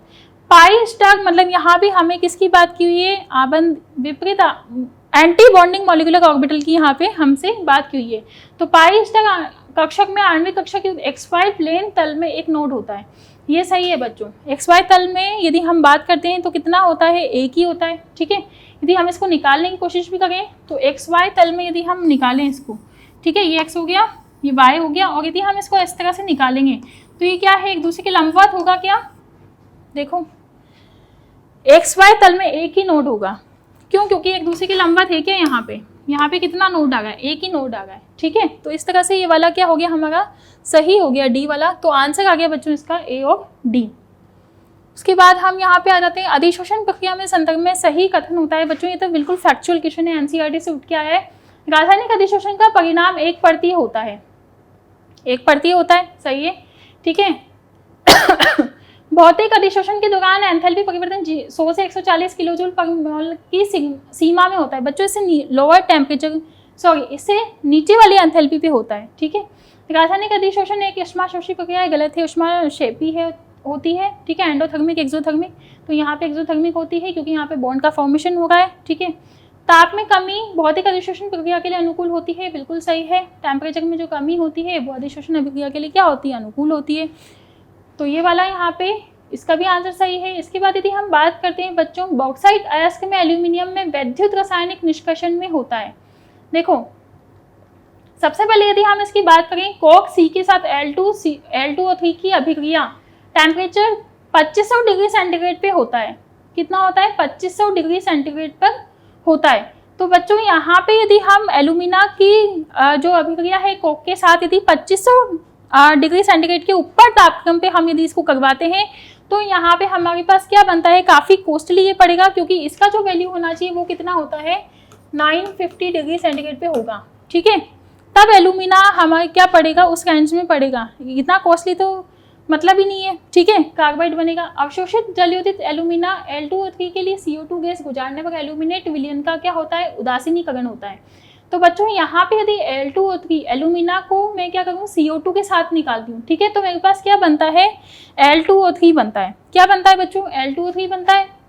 ठीक है, तो इसके रिएक्शन में हमारे पास एल्यूमिनेट विलयन का क्या होता है, निर्माण होता है। बिल्कुल सही है, क्योंकि जो पीएच को मेंटेन कर सकता है वो कौन होता है, CO2। तो यहाँ पे CO2 क्या करेगा, पीएच को मेंटेन करके रखेगा। और गर्म जलीय विलयन में NaOH की L2O3 का जलीय का विलय होता है। तो बच्चों यहाँ पे एनोड कैथोड दो रिएक्शन हो जाएगा। ठीक है, यहाँ पे होगा L2O3 का विलय हो रहा है और L2O3 के विद्युत अपघटन के साथ क्रायोलाइट AlF6, इसको हम क्या बोलेंगे, क्रायोलाइट बोलेंगे। मिश्रित करने पर Al तथा CO2 देता है, तो बिल्कुल सही है ये वाला भी। तो आंसर हो जाएगा बच्चों इसका BCD। ओके बच्चों, तो इसका आ जाएगा आंसर बी, मतलब इसका सही आंसर आ जाएगा बी, सी और डी। क्योंकि यहाँ पे यदि हम कैथोड एनोड की बात करें तो एल्यूमिनियम का क्या होगा, ऑक्सीडेशन होगा, क्योंकि O2 माइनस O2 में जाएगा तो ये क्या करेगा, ऑक्सीडेशन करेगा, किसका, एल्यूमिनियम का। ठीक है, तो यहाँ पे लगातार ग्रेफाइट के साथ रिएक्शन करने पर क्या होता है, CO2 यहाँ पे कंज्यूम होता है। तो यहाँ पे हमारे पास जो रिएक्शन होगी Na3 मतलब क्रायोलाइट की रिएक्शन मिश्रित करने पर हमारे पास क्या बन रहा है, एल्यूमिनियम और कार्बन डाइऑक्साइड बन रहा है। ठीक है, तो तीनों हमारे पास क्या है यहाँ पे, सही है। तो आंसर इसका क्या करेक्ट होगा, बी, सी और डी। अब यदि हम बात करते हैं यहाँ पे HNO3 के साथ गेलेना की क्रिया से एक यहाँ पे क्या बनता है, उत्पादित होती है, वह है, देखो HNO3 की रिएक्शन में करवा रही हूँ बच्चों PB के साथ, किसके साथ करवा रही हूँ, गेलेना मतलब PBS के साथ। ठीक है, लेड सल्फाइड के साथ में इसकी रिएक्शन करवा रही हूँ HNO3 की। अब यहाँ पे देखो, यहाँ पे हमें मेंशन किया हुआ नहीं है कि तनु HNO3 लिया हुआ है या सांद्र HNO3 यहाँ पे लिया हुआ है। तो मैंने यहाँ पे क्या लिया, तनु HNO3 लिया। तो हमारे पास यहाँ पे क्या बन के आ गया, लेड नाइट्रेट, और यहाँ पे मेरे पास बन रहा है सल्फर और बन रहा है मेरे पास नाइट्रिक ऑक्साइड। ठीक है, तो यहाँ पे नाइट्रिक ऑक्साइड बच्चों क्या है, यदि मैं तनु HNO3 यहाँ पे ले रही हूँ तो मेरे पास जो सही ऑप्शन है वो क्या आएगा, प्रतिचुंबकीय होगा, और ये क्या होगा, कलरलेस मतलब रंगहीन होगा। मतलब ये एक तो होगा मेरे पास रंगहीन, ठीक है, और एक होगा मेरे पास प्रतिचुंबकीय। क्या होगा, प्रतिचुंबकीय होगा। ठीक है, प्रतिचुंबकीय होगा यहाँ पे। ठीक है, तो और यदि मैं यहाँ पे मैं सांद्र लेती मान लो कि मैं यहाँ पे गैलेना की जो रिएक्शन है किसके साथ करवाती, HNO3 सांद्र के साथ में इसकी करवाती, मतलब कंसंट्रेशन के साथ में इसकी लेती, तो यहाँ पे मेरे पास क्या प्रोडक्ट बनता है, PbNO3 का होल ट्वाइस, ठीक है, plus SO2 plus S plus NO2 यहाँ पे रिलीज हो जाती। तो बच्चों यहाँ पे फिर मेरे चारों ऑप्शन सही हो जाते हैं, प्रतिचुंबकीय भी हो जाता है, बैंड ज्यामिति में भी होता है, क्योंकि NO2 की ज्यामिति क्या होती है, बैंड शेप में होती है, विकृत होती है। ठीक है, एक अम्लीय ऑक्साइड भी होता है वो, ठीक है, और क्या होता है, कलरलेस भी होता है। तो यदि हम तनु के हिसाब से बात करें तो आंसर क्या हो जाएगा, ये वाला हमारा करेक्ट हो जाएगा। तो आंसर होगा बच्चों हमारा A और D। ठीक है, अब आते हैं बच्चों हमारे नेक्स्ट क्वेश्चन पे। देखो अगेन ये ऑर्गेनिक के साथ रिएक्शन है। निम्नलिखित अभिक्रिया अनुक्रम का अवलोकन कीजिए और साथ ही सही कथन, साथ में हमें इसका क्या बताना है, सही कथन बताना है। ठीक है, तो यहाँ पे हमारे पास क्या लिखा है, इथेनोइक एसिड और Br2 की रिएक्शन हम करवा रहे हैं बच्चों रेड फॉस्फोरस के साथ और H2 के साथ। तो हमारे पास यहाँ पे क्या बनेगा, हमारे पास यहाँ पे बनता है, देखो जब भी हम रिएक्शन करवाते हैं CH3 CH2 Br की, तो हमारे पास यहाँ पे फॉर्मेशन हो रहा है CH3। ठीक है, या फिर इसको ऐसे लिख लेते हैं हम लोग, इसको ऐसे लिख लेते हैं हम लोग, यहाँ पे Br लगा देती हूँ मैं। ठीक है, यहाँ पे मेरे पास आ जाएगा बच्चों Br, और यहाँ पे मेरे पास आ जाएगा यहाँ पे COH का यहाँ पे क्या होगा, Br2 रेड फॉस्फोरस की प्रेजेंस में। यहाँ पे देखो मेरे पास क्या बन रहा है बच्चों, CH3, और यहाँ पे मेरे पास बन रहा है COH, मतलब यहाँ पे मैं क्या लगा दूंगी, Br लगा देती हूँ यहाँ पे। ठीक है, और Br की रिएक्शन जब ये मेरे पास प्रोडक्ट बनता है, ठीक है, ये जो उत्पाद बन रहा है इसकी रिएक्शन में किसके साथ करवा रही हूँ, N। यहाँ पे मैं देखो आप लोगों ने ऐसा सुना होगा थैलीमाइड, ठीक है, गैब्रियल थैलीमाइड का आपने नाम सुना होगा। तो यहाँ पे हम लोग क्या कर रहे हैं, जब भी इसकी रिएक्शन इसके साथ होगी और सोडियम हाइड्रोक्साइड की प्रेजेंस में होगी, किसकी प्रेजेंस में, सोडियम हाइड्रोक्साइड की प्रेजेंस में होगी, प्लस यहाँ पे H3O प्लस भी हो रहा है, मतलब हाइड्रोलिसिस भी हो रहा है। तो यहाँ पे हमारे पास जो फाइनली प्रोडक्ट बनता है वो क्या बनता है बच्चों, 1 डिग्री अमीन बनता है। क्या बनेगा हमारे पास, 1 डिग्री अमीन, और यहाँ से जो हमारे पास डाई कार्बोक्सिलिक एसिड है वो क्या हो जाएगा, अलग हो जाएगा। क्या होगा बच्चों, वो अलग हो जाएगा, क्योंकि यहाँ से हमारे पास ये वाली रिएक्शन, सॉरी यहाँ से हमारे पास कटेगा। ठीक है, देखो मैं आपको बता देती हूँ कहाँ से कटेगा ये, यहाँ से हमारे पास ये अलग हो जाएगा, यहाँ से भी अलग हो जाएगा, और यहाँ पे हमारे पास क्या बन रहा है, COH। यहाँ तो आपके आ गया समझ में। अब बचा हमारे पास NH2, तो ये इसके साथ रिएक्ट करके क्या बन जाएगा बच्चों, NH2, और यहाँ पे R क्या है बताओ, यहाँ पे R क्या है, ये पूरी वैल्यू क्या है यहाँ पे R। तो जब भी मैं इसकी रिएक्शन किसके साथ करवा रही हूँ, CH3 का होगा N- के ऊपर अटैक, ठीक है, N- करेगा इसके ऊपर अटैक, और यहाँ पे हमारे पास 1 डिग्री अमीन का फॉर्मेशन हो जाता है। किसका फॉर्मेशन हो रहा है, 1 डिग्री अमीन का फॉर्मेशन हो रहा है। तो बच्चों यहाँ पे मेरे पास जो आंसर निकल के आता है वो क्या आता है, NaBH4, मतलब सोडियम बोरोहाइड्रेट का उपयोग करने पर P को प्राथमिक एल्कोहल में अपचयित किया जा सकता है। देखो यहाँ पे पी को प्राथमिक एल्कोहल में अपचयित किया जा सकता है क्या? प्राथमिक एल्कोहल यहाँ पे बनेगा। देखो यहाँ पे जब भी NaBH4 का रिएक्शन में करवाती हूँ तो यहाँ पे क्या होता है, अपचयन होता है।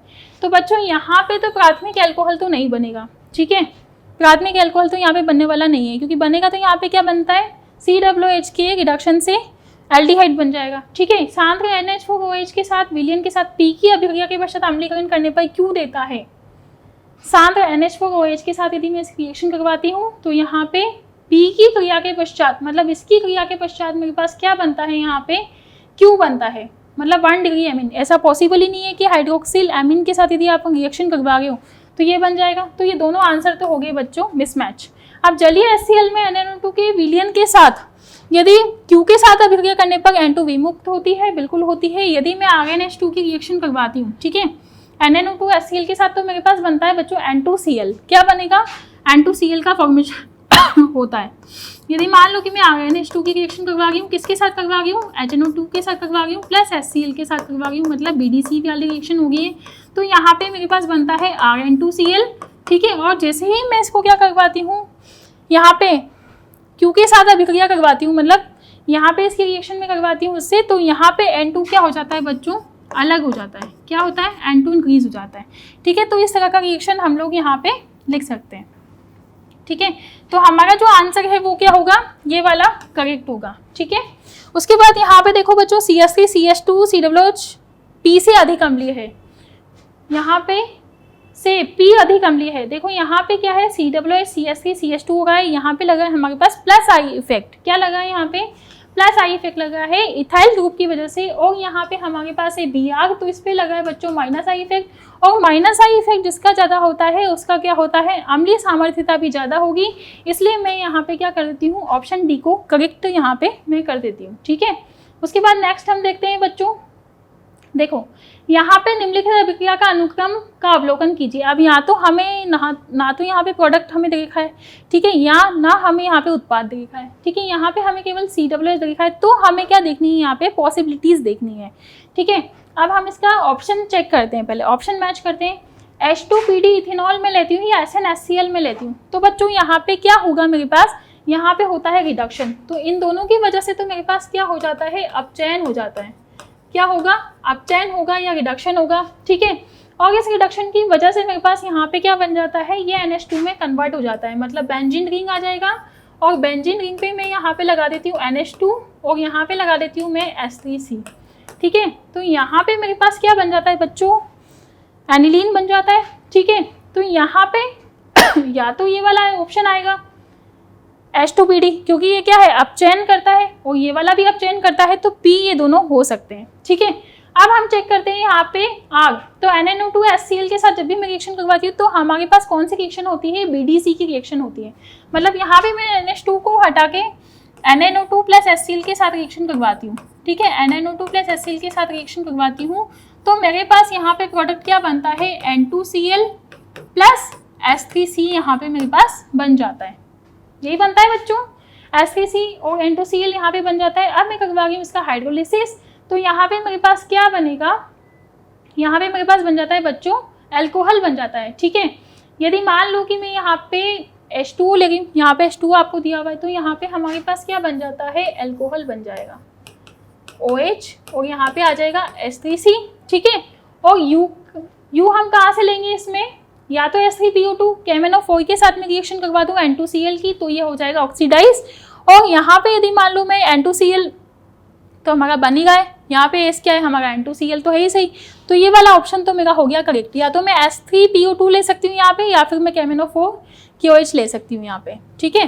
तो या तो मैं H3PO2 ले सकती हूँ यहाँ पे, ठीक है, या फिर मैं यहाँ पे क्या ले सकती हूँ, KMnO4 ले सकती हूँ। तो यहाँ पे बच्चों क्या हो गया है, ऑक्सीडेशन हो गया है, और ऑक्सीडेशन करवाने के बाद हमारे पास यहाँ पे क्या बनता है, कार्बोक्सिलिक एसिड बन जाता है।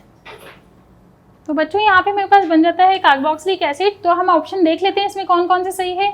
ये वाला यहाँ इस वाली स्टेप तक तो सही है, ये वाला भी सही है, तो इसका मतलब ए और बी तो हमारे यहाँ पे क्या है, करेक्ट है। अब हम देखते हैं सी में बच्चों, एस हमारे पास यहाँ पे क्या बना, डाइजोनियम सॉल्ट बन गया, ठीक है, N2Cl आ गया। टी हमारे पास यहाँ पे क्या बन गया, अल्कोहल बन, मतलब फिनॉल यहाँ पे हमारे पास बन जाता है, ठीक है।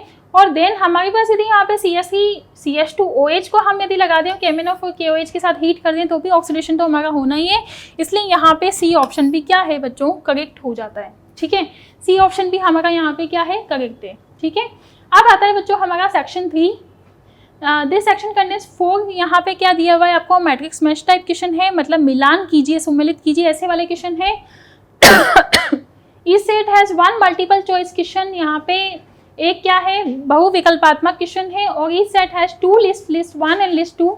तो यहाँ पे हमें 2 लिस्ट दी हुई है, उसे हमें क्या करना है, मैच करना है। ठीक है, अब यहाँ पे हमारे पास देखें फुल मार्क्स यहाँ पे आपको दिया हुआ है, 0 मार्क्स यदि आपको ये ऑप्शन चूज नहीं करती हो, और यहाँ पे नेगेटिव मार्किंग आपको दी हुई है। ठीक है, तो हम बच्चों स्टार्ट करते हैं। यहाँ पे आपको मैक्सिमम मार्क्स का कितना था, ये 12 मार्क्स का था। ठीक है, 12 नंबर का था आपकी ये। सबसे पहले जो हमारे पास आता है, ये हमारे पास आता है बच्चों एक्स के विघटन के लिए, मतलब केमिकल काइनेटिक्स से वाला रिएक्शन है हमारे पास, और एक्सेस और एक्स हमारे पास यहाँ पे दिया हुआ है। ठीक है, एक्सेस और एक्स हमारे पास यहाँ पे दिया हुआ है। ये क्या है बच्चों, नियतांक है, तो इसको आपको इग्नोर करके चलना है, अवॉइड करके चलना है। ठीक है, तो यहाँ पे एक्स की सभी संभव प्रारंभिक सांद्रताओं में आपको यहाँ पे ग्राफ के फॉर्म में दिया हुआ है। ठीक है, ग्राफ के फॉर्म में आप लोगों को यहाँ पे दिया हुआ है। देखो यहाँ पे सेकंड वाला जो हमको दिया हुआ है वो क्या है, रेट आपको दे रखी है KX एक्सेस प्लस एक्स। ठीक है, उसके बाद आपको यहाँ पे सब्जेक्ट का रेट दे रखी है, और उसके साथ क्या दे रखी है, पॉसिबिलिटीज दे रखी है। क्या दे रखा है बच्चों, पॉसिबिलिटीज दे रखी है यहाँ पे। ठीक है, तो सबसे पहले यहाँ पे सांद्रता है वो किसके साथ वेरी करती है, जैसे जैसे हम सांद्रता हायर भी हो सकती है और सांद्रता निम्नतम भी हो सकती है, मतलब उच्चतम सांद्रता भी हो सकती है, निम्नतम सांद्रता भी हो सकती है। तो सांद्रता किसके साथ वेरी करती है, यहाँ पे रेट के साथ वेरी करेगी। ठीक है, तो एक्स की सभी संभव प्रारंभिक सांद्रताओं के लिए जो ग्राफ होगा यहाँ पे वो कौन सा होगा, वो हमें आइडेंटिफाई करना है। यदि एक्स से यहाँ पे बहुत कम है, ठीक है, यदि यहाँ पे एक्स से बहुत ज़्यादा कम है तो हमें इसको क्या मान के चलना है, x is very very less than किससे, एक्स एस से। ठीक है, किससे कम है, एक्स एस से। तो इसको हम क्या करते हैं, इग्नोर करके चले जाते हैं। ठीक है, इसको हमें क्या करना है, इग्नोर। और यहाँ पे हमारे पास जो बन के आती है रिएक्शन वो हमारे पास क्या आती है, KX, और यहाँ पे आ जाता है हमारे पास XS। तो ये कौन सी हो गई हमारे पास, प्रथम कोटि की अभिक्रिया हो गई। कौन सी हो गई बच्चों, प्रथम कोटि की अभिक्रिया। ठीक है, प्रथम कोटि की अभिक्रिया हो गई। नेक्स्ट हम देखते हैं यहाँ पे रेट हमें लिखा है, यदि एक्स की प्रारंभिक सांद्रता अधिक है, प्रारंभिक सांद्रता अधिक है तो मतलब यहाँ पे हमारे पास ये क्या हो जाएगा, एक्स की वैल्यू एक्स से ज़्यादा है एक्स की वैल्यू। ठीक है, तो यहाँ पे क्या हो जाएगा हमारे पास एक्स और एक्स से एक एक्स कैंसिल हो जाएगा, तो यहाँ पे हमारे पास क्या होगा, यहाँ पे बच्चों हमारे पास कुछ नहीं बचेगा। तो ये कौन सी हो जाएगी, शून्य कोटि की अभिक्रियाएं हमारे पास हो जाएगी। कौन सी हो जाएगी, शून्य कोटि की अभिक्रियाएं, शून्य कोटि की अभिक्रियाएं। और नेक्स्ट यदि हम यहाँ पे देखें तो यहाँ पे हम x से x को कैंसिल कर देंगे। ठीक है, तो अगेन हमारे पास कौन सी हो जाएगी, यदि x की प्रारंभिक सांद्रता एक्सेस से बहुत ज़्यादा है, यदि एक्सेस से बहुत ज़्यादा है x की वैल्यू, तो यहाँ पे हमारे पास ये भी हो गया बच्चों x। तो यहाँ पे हमारे पास एक x काट देने पर यहाँ पे बचता है x, और यहाँ पे हमारे पास बच जाता है एक्सेस। तो हमारे पास ये क्या हो गई, अगेन प्रथम कोटि की अभिक्रिया हो गई। कौन सी हो गई, प्रथम कोटि की अभिक्रिया। तो हमने यहाँ से क्या किया, अभिक्रिया की कोटि निकाल ली है ना, ऑर्डर ऑफ रिएक्शन हमने निकाल लिया। अब ऑर्डर ऑफ रिएक्शन से देखो हम इस तरह का जनरल फॉर्मूला भी पढ़ते हैं, -dC/dt, मतलब कंसंट्रेशन में क्या पढ़ रहे हैं, टाइम के साथ वेरिएशन पढ़ रहे हैं, समय के साथ चेंजेस को पढ़ रहे हैं। तो हमारे पास कंसंट्रेशन में क्या आ जाता है, सांद्रताओं में वेरिएशन आ जाता है। ठीक है, K यहाँ पे क्या है, कांस्टेंट है, मतलब साम्य नियतांक है। ठीक है, साम्य नियतांक है यहाँ पे। ओके बच्चों, तो यहाँ पे क्या होता है, सांद्रता के साथ वेरी करता है। ठीक है, तो यहाँ पे हम इसका आंसर निकाल सकते हैं। हमने पहले यहाँ पे क्या निकाल ली, अभिक्रिया की कोटि निकाल ली, और अभिक्रिया की कोटि निकालने के बाद यदि हम फर्स्ट का देखें तो फर्स्ट का क्या आएगा बच्चों, P। इनिशियल कंसंट्रेशन यहाँ पे 0 से हमें स्टार्ट नहीं करनी है, यहाँ पे क्या करना है, हमें हाफ लाइफ T 1/2 की वैल्यू देखिए, तो फर्स्ट का यहाँ पे आ जाएगा बच्चों P। ठीक है, सेकंड का यदि हम देखें यहाँ पे तो सेकंड का बच्चों आ जाएगा Q, क्योंकि इनिशियल कंसंट्रेशन के साथ जो हाफ टाइम है वो क्या होता है, नियतांक रहेगा। यदि एक्सेस बहुत ज़्यादा, सांद्रताएं बहुत ज़्यादा है यहाँ पे, यदि एक्सेस की वैल्यू क्या है, बहुत ज़्यादा है, नियतांक की वैल्यू ज़्यादा है। ठीक है, अब यहाँ पे हम लोग देखते हैं थर्ड का आंसर। तो बच्चों थर्ड का जो आंसर आएगा वो S आएगा, क्योंकि यदि एक्स की प्रारंभिक सांद्रता अधिक है तो वो क्या करती है, टाइम के साथ कम होती चली जाती है। ठीक है, और यदि हम फोर्थ का आंसर देखें बच्चों तो फोर्थ का आता है यहाँ पे T वाला ग्राफ, यहाँ पे आपको दिया हुआ नहीं है, वो इस तरह से था। ठीक है, इस तरह से वो था, यहाँ पे दिया हुआ नहीं है, ठीक है, तो इस तरह से वो था। तो यहाँ पे जो हमारे पास आंसर आ जाता है वो क्या आ जाता है, ए। मतलब फर्स्ट का यदि हम माने तो पी, सेकंड का आ जाएगा हमारे पास क्यू, थर्ड का आ जाएगा हमारे पास एस, और फोर्थ का आ जाता है हमारे पास टी, ठीक है। टी पे ये वाला था बच्चों, तो यहाँ पे हमारे पास वैल्यू आ जाती है ए, ऑप्शन आ जाएगा ए, ठीक है। अब यहाँ पे देखो हमारे पास जो क्वेश्चन दिया हुआ है ये सूची 1 और सूची 2 में हमें यहाँ पे क्या दिया हुआ है, प्रोडक्ट दिया हुआ है, मतलब उत्पाद दिया हुआ है। इन रिएक्शन से, इन अभिक्रियाओं से जो हमारे पास उत्पाद बनेगा वो हमें यहाँ पे दिया हुआ है, ठीक है। हमें क्या करना है, इसको मैच करना है। अब यहाँ ये वाला जो क्वेश्चन आया आपके एस ब्लॉक हाइड्रोजन और जल की कठोरता से है, तो है ना, ठीक है, एस ब्लॉक हाइड्रोजन के साथ हमें क्वेश्चन आया है। तो जब भी यहाँ पे ऑक्साइड BaO2, ठीक है, ऑक्साइड की रिएक्शन यदि हम हाइड्रोलिसिस करवाते हैं H2SO4 के साथ होता है, तो हमेशा यहाँ पे हमारे पास क्या बनेगा बच्चों, BaSO4 प्लस यहाँ पे बनेगा हमारे पास पेरोक्साइड H2O2 यहाँ पे बन जाता है। अगेन सेम कंडीशन यहाँ भी है, BaO2 की रिएक्शन H+ के साथ होगी, एसिडिक मीडियम में होगी, अम्लीय माध्यम में होगी, तो यहाँ पे हमारे पास क्या बनता है, BaCl2 बन जाता है, प्लस हमारे पास H2O2 यहाँ पे बन जाता है, ठीक है। इसको यदि हम देखें यहाँ पे CaCO3 की रिएक्शन होगी Mg। अब यहाँ पे देखो हार्डनेस ऑफ वाटर से आ गया, जल की कठोरता से यहाँ पे क्वेश्चन आया है, तो हमारे पास यहाँ पे क्या बनता है बच्चों, सबसे पहले इसको हम बना लेते हैं। यहाँ पे देखो कैल्शियम हाइड्रोक्साइड की रिएक्शन MgCl2 के साथ होगी, तो क्या बनेगा, CaCl2 plus Mg, magnesium hydroxide की रिएक्शन यहाँ पे हो जाती है, ठीक है, मैग्नीशियम हाइड्रोक्साइड बन गया। अब हमें देखा है हार्डनेस के केस देखे हैं दोनों, MgSCO3 मैग्नीशियम बाइकार्बोनेट, और यहाँ पे हमें देखा है कैल्शियम बाइकार्बोनेट, और दोनों की रिएक्शन हमने किसके साथ करवा रखी है, CaOH के हॉल्टवाइज के साथ करवा रखी है, तो हमारे पास क्या प्रोडक्ट बनता है, कार्बोनेट बनेगा। एक केस में हमारे पास Mg है, तो यहाँ पे MgCO3 बन जाता है बच्चों, और यहाँ पे दोनों केस में हमारे पास कैल्शियम है, तो यहाँ पे हमारे पास क्या बन जाता है, कैल्शियम कार्बोनेट बन जाता है, ठीक है, क्या बन जाता है, कैल्शियम कार्बोनेट। और फिर हमारे साथ इस यहाँ पे Ca भी देखा है, तो यहाँ पे हमारे पास क्या होगा, CaCO3 भी यहाँ पे बन जाएगा, ठीक है। और यहाँ पे हमारे पास क्या बनता है, यहाँ पे भी हमारे पास H2O बन जाता है, और ऊपर वाली रिएक्शन में हमारे पास H2 रिलीज हो जाती है, और यहाँ पे हमारे पास बन जाता है H2O, ठीक है। यहाँ पे हमारे पास हो जाता है वाटर का फॉर्मेशन, यहाँ पे H2 रिलीज हो जाती है। तो बच्चों अब हम आंसर को मैच करते हैं। देखो सबसे पहले हमारे पास जो H2O2 है वो किसने देखा है, देखो यदि हम ए ऑप्शन को चेक करते हैं, फर्स्ट का Q, यहाँ पे H2O2 बन रहा है, ठीक है, या तो ऑप्शन ए होगा या डी होगा, मतलब इन दोनों की पॉसिबिलिटी तो हमारे पास खत्म हो गई, ठीक है। H2O2 हमारे पास या तो एस में बन रहा है या क्यू में बन रहा है, तो इन दोनों में से हमें क्या करना है, प्रोडक्ट को आइडेंटिफाई करना है। सेकंड हमारे पास पी, सेकंड का फर्स्ट ऑप्शन में देखें तो हमारे पास देखा है पी, तो यहाँ पे हमारे पास MgOH का होल्टवाइज तो यहाँ नहीं बन रहा है, मतलब हमारे पास आर में बन रहा है, ठीक है। तो ये वाली पॉसिबिलिटी भी हमारे पास क्या हो गई, खत्म हो गई, क्योंकि सेकंड में हमारे पास MgOH का होल्टवाइज किस में बन रहा है बच्चों, आग वाली रिएक्शन में बन रहा है। ये देखो यहाँ पे क्या हो रहा है, मैग्नीशियम हाइड्रोक्साइड बन रहा है, तो इसका मतलब यहाँ पे जो करेक्ट ऑप्शन है वो क्या आएगा बच्चों, डी। क्या आएगा यहाँ पे करेक्ट ऑप्शन, डी। काफ़ी आसान सा क्वेश्चन था ये, ठीक है। उसके बाद बच्चों ये है आपके कोऑर्डिनेशन कंपाउंड से क्वेश्चन है।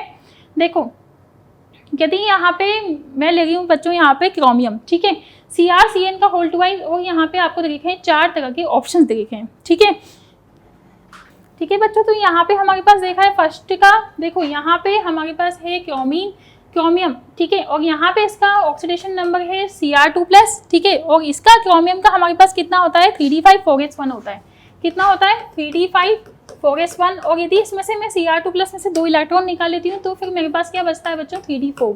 और यहाँ पे कौन सा है, मेरे पास स्ट्रॉन्ग फील्ड लिगेंड है, ठीक है, स्ट्रॉन्ग फील्ड लिगेंड है, तो यहाँ पे जो चक्रण है संकुल आयाम का वो क्या हो सकता है, निम्न हो सकता है, और दूसरा ये D4 स्पीशीज है जो हमें दिख रही है।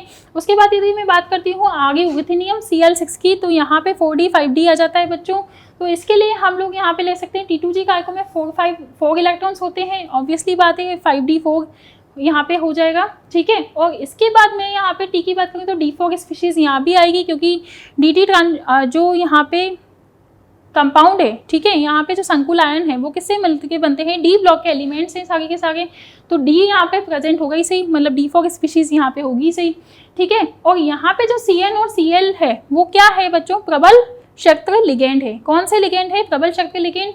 और यदि मैं यहाँ पे जल की बात करूँ तो यहाँ पे कौन से शक्ति लिगेंड है, दुर्बल शक्ति लिगेंड है H2O। तो यहाँ पे यदि हम आंसर को वेरी करते हैं तो देखो फर्स्ट का हमारे पास आता है RT, ठीक है। यहाँ से हम देखते हैं निम्न चक्रण संकुल है, D4 स्पीशीज है, ये तो हमारा करेक्ट है। आगे इसको यदि हम देखें +4 ऑक्सीकरण अवस्था में धातु आयन, तो ये तो गलत हो गया, बी तो हमारा गलत हो गया, ठीक है। यदि हम बात करते हैं फर्स्ट PR T2G कारकों में 4 इलेक्ट्रॉन्स होते हैं, ये भी गलत हो गया बच्चों। और यदि मैं यहाँ पे बात करती हूँ फर्स्ट QT, ठीक है, म्यू केवल चक्रण 4.9 फॉर बॉर्ग मैग्नेटोन। इसके बाद जो सेकंड मेरे पास देखा है वो क्या देखा है, St+4 ऑक्सीकरण अवस्था में धातु आयन। थर्ड मेरे पास देखा है यहाँ पे T2G कारकों में 4 इलेक्ट्रॉन्स होते हैं। और इसके बाद ये D4 स्पीशीज है, ठीक है, तो सही है। उसके बाद फोर्थ यदि मैं देखूँ यहाँ पे, तो फोर्थ का यहाँ पे देखा है मेरे पास Q और R, म्यू चक्रण 4.9 बॉर्ग मैग्नेटोन, और यहाँ पे R देखा है हमारे पास निम्न चक्रण संकुल आयन। तो ये भी मेरे पास क्या हो जाता है, गलत। अब मेरे पास फाइनल ऑप्शन बचता है बच्चों ये वाला, ठीक है। तो ये वाला ऑप्शन इसका क्या है, करेक्ट है। इसके बाद में यहाँ पे चलती हूँ बच्चों, हमारा लास्ट क्वेश्चन अगेन ऑर्गेनिक से। यहाँ पे देखो एनिलीन का जो रिएक्शन है मेरे पास वो क्या देखा है, ओके बच्चों। तो 18वां क्वेश्चन वापस हमारा ऑर्गेनिक से आता है। यहाँ पे आपको एनिलीन, ऑर्थोक्रिसोल, सिस्टीन, कैप्रोलैक्टम, ये 4 कंपाउंड आपको यहाँ पे दे रखे हैं, 4 यौगिक आपको दे रखे हैं। अब यहाँ पे आपको क्या देखा है, इनका रिएक्शन देखा है। यदि हम इसके रिएक्शन करवाते हैं, यदि हम इन कंपाउंड का, इन यौगिकों का सोडियम कार्बोनेट निष्कर्ष बनाते हैं, ठीक है, क्या बनाते हैं, सोडियम निष्कर्ष या लसाइन एक्सट्रैक्ट हम लोग यहाँ पे बनाते हैं, या लसाइन सॉल्यूशन हम यहाँ पे बनाते हैं। तो यदि उसकी रिएक्शन हम निम्न विभिन्न तरीके के क्या करवाते हैं, अभिकारकों के साथ करवाते हैं। कोई रिएक्शन हम कंसंट्रेटेड H2SO4 के साथ करवा रहे हैं, कोई रिएक्शन हम किसके साथ करवा रहे हैं, यहाँ पे नाइट्रोक्लोराइड के साथ करवा रहे हैं, कोई हम सोडियम बाइकार्बोनेट के साथ करवाते हैं। तो अलग अलग हमें क्या मिलते हैं, यहाँ पे रिएक्शन देखने के लिए मिलते हैं। सबसे पहले हम यदि बात करें एनिलीन की, तो एनिलीन का हमारे पास फॉर्मूला होता है बच्चों NH2। क्या फॉर्मूला होता है, NH2, ठीक है। यदि हम सिस्टीन की बात करें तो यहाँ पे SH भी प्रेजेंट होता है, NH भी प्रेजेंट होता है, और COOH भी प्रेजेंट होता है। और ऑर्थोक्रिसोल में हमारे पास बेंजीन रिंग पे क्या प्रेजेंट होता है, CH3OH प्रेजेंट होता है। क्या प्रेजेंट होता है, OH CH3 प्रेजेंट होता है, ठीक है। तो यहाँ पे हमारे पास क्या सही ऑप्शन है, हम देखने की कोशिश करते हैं। फर्स्ट हमारे पास होता है PS, देखो यहाँ पे हमारे पास है यहाँ पे PQ, ठीक है, एनिलीन सॉरी, यहाँ पे हमारे पास NH2 प्रेजेंट है। तो यौगिक के साथ सोडियम निष्कर्ष के साथ फेरस सल्फेट के साथ उबालने पर शांत H2SO4 के साथ अम्लीकृत करने पर प्रश्न नीला कलर देता है। बिल्कुल सही बात है, ठीक है। NH2 यहाँ पे उपस्थित है क्योंकि, और यदि ब्रोमीन जल के साथ यहाँ पे रिएक्शन देता है तो श्वेत अवक्षेप भी बनता है, ठीक है। क्या बनता है यहाँ पे, श्वेत अवक्षेप भी बनता है। तो इसका हम लिख सकते हैं बच्चों यहाँ पे PS, ठीक है, इसका आ सकता है PS। यौगिक के साथ यदि यहाँ पे नाइट्रोक्लोराइड के साथ मैं रिएक्शन करवाती हूँ तो इसका रक्त लाल रंग तो बिल्कुल नहीं बनता है, ठीक है। उसके बाद यदि मैं NaCO3 के संतृप्त विलयन के साथ करवाती हूँ तो यहाँ पे ब्रिस्किफेरेंस भी नहीं निकलेंगे, क्योंकि वो किसके केस में निकलते हैं, COOH के केस में निकलते हैं। और यदि मैं यहाँ पे उदासीन FeCl3 के साथ भी रिएक्शन करवाती हूँ तो भी यहाँ पे कोई वॉयलेट कलर नहीं आता है। तो इसका मतलब हमारे पास एक पॉसिबिलिटी क्या हो गई यहाँ पे, ये वाली फर्स्ट का हमें देखा है बच्चों PS। तो इसका मतलब हम इस हिसाब के वेरिएशन से यहाँ पे चलेंगे, ठीक है। सेकंड हमें देखा है बच्चों, सेकंड हमें देखा है ऑर्थोक्रिसोल, मतलब CH3 और फिर उसके साथ OH। यदि फिनोल का यहाँ पे रिएक्शन देखा है तो यहाँ पे उदासीन FeCl3 के साथ क्या देता है, यौगिक अभिक्रिया करवाने पर वॉयलेट कलर देता है, ठीक है। और बात करती हूँ मैं बच्चों सिस्टीन की, तो सिस्टीन में क्या क्या प्रेजेंट होता है हमारे पास, देखो इसका स्ट्रक्चर कुछ इस तरह से होता है। यहाँ पे COOH भी प्रेजेंट है, यहाँ पे NH2 भी प्रेजेंट है, यहाँ पे SH भी प्रेजेंट है, ठीक है। तो यहाँ पे यदि मैं COOH की बात करूँ कि यहाँ पे COOH प्रेजेंट है, यहाँ पे थाइयोल भी प्रेजेंट है, और यहाँ पे NH2 भी प्रेजेंट है। तो यहाँ पे जो रिएक्शन होता है वो क्या होगा, मान लो कि मैं इसकी बात करूँ QR। थर्ड में क्या देखा है मेरे पास, यौगिक सोडियम निष्कर्ष के साथ सोडियम नाइट्रोक्लोराइड के साथ अभिक्रिया करने पर लाल रंग देता है। तो हमें फंक्शनल ग्रुप जो क्रियात्मक समूह दिए हुए हैं उनके बेसिस पे हमें क्या निकालना है, ये आइडेंटिफाई करना है कि कौन सा टेस्ट हमें यहाँ पे देते हैं या कौन सा परीक्षण यहाँ पे देते हैं। तो इसके लिए वाला सही है बच्चों क्यों देखा है यहाँ पे, और हमें क्या देखा है यहाँ पे, R भी इसका देखा है। मतलब यदि मैं यहाँ पे सोडियम बाइकार्बोनेट के साथ रिएक्शन करती हूँ तो यहाँ पे COOH की प्रेजेंस की वजह से क्या निकलता है, ब्रिस्किफेरेंस यहाँ पे निकलते हैं, ठीक है। यहाँ पे मेरे पास बच्चों क्या है, केवल OH प्रेजेंट है, CH3 यहाँ पे है मेरे पास, ठीक है। और CH3 के साथ मेरे पास यहाँ पे क्या जुड़ा हुआ है, ऑर्थो पोजीशन पे OH जुड़ा हुआ है। और कैप्रोलैक्टम में बच्चों 8 मेंबर की रिंग होती है जिसमें NH प्रेजेंट होता है। मैं यहाँ भी उसका स्ट्रक्चर आप लोगों के लिए बना देती हूँ, ठीक है। ये हो गया NH और ये हो गया यहाँ पे इस तरह का बॉन्ड होता है। अगेन मेरे पास क्या है, अमाइड प्रेजेंट है, CONH प्रेजेंट है, ठीक है। तो ये क्या होता है, कैप्रोलैक्टम, यहाँ पे CONH प्रेजेंट है, तो इसका ऑप्शन बच्चों आना चाहिए। देखो ये भी क्या करेगा, H2SO4 के साथ अम्लीकृत करवाने में प्रश्न ब्लू कलर देगा क्योंकि एमाइड प्रेजेंट है, ठीक है। तो यहाँ पे मेरा आंसर बच्चों आना चाहिए D, ठीक है। तो आई होप आप लोगों ने सब लोगों ने यहाँ पे जो आज पेपर 1 का सॉल्यूशन किया होगा, पेपर 1 का सॉल्यूशन बच्चों आज मैंने यहाँ पे डिस्कस किया है। मैं आशा करती हूँ कि आप लोगों का भी पेपर अच्छा गया होगा, और जिन लोगों का थोड़ा सा कम अच्छा गया है वो बच्चे बिल्कुल डीमोटिवेट ना हो, क्योंकि कुछ अच्छा ही होता है, ठीक है। जो भी होगा वो आप लोगों के साथ अच्छा ही होगा। इसी मोटिवेशन के साथ आप लोगों को जीना चाहिए बच्चों, क्योंकि कोई जैसे मान लो कि जिन बच्चों के कम रैंक आते हैं, ठीक है, या कम मार्क्स आते हैं, तो इस तरह से उनकी ज़िंदगी बच्चों ख़त्म नहीं होती है केवल एक पेपर के बेसिस पे। तो बिल्कुल भी डिमोटिवेट ना हो, ठीक है। दुनिया को जीतने का हौसला रखो बच्चों, क्योंकि एक हार से कोई फ़कीर और एक जीत से कोई सिकंदर नहीं बनता, ठीक है। तो मैं आपके लिए यहाँ पे 2 ही लाइन बोलना चाहूँगी कि तूफानों में ताश का घर नहीं बनता, रोने से बिगड़ा मुकद्दर नहीं बनता। दुनिया को जीतने का हौसला रखो बच्चों, क्योंकि एक हार से कोई फकीर और एक जीत से कोई सिकंदर नहीं बनता, ठीक है। तो जो भी बच्चों का यदि IIT JEE का ये जो JEE एडवांस का पेपर है, यदि ये थोड़ा सा कम अच्छा गया है तो बिल्कुल भी डिमोटिवेट ना हो, ठीक है। और जिन बच्चों का अच्छा गया है उनको मेरी तरफ से बहुत बहुत बधाई। ओके बच्चों, थैंक यू सो मच।